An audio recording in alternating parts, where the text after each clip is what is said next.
teach you with DC12 power voltage. This one is a speed adjuster knob, and this one is the power supply AC 220 voltage. Now let's we give this pump the power DC12. Okay, please.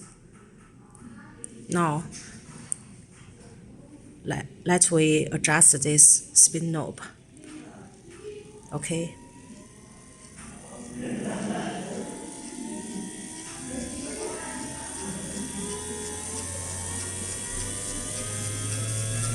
Okay， 来的往回。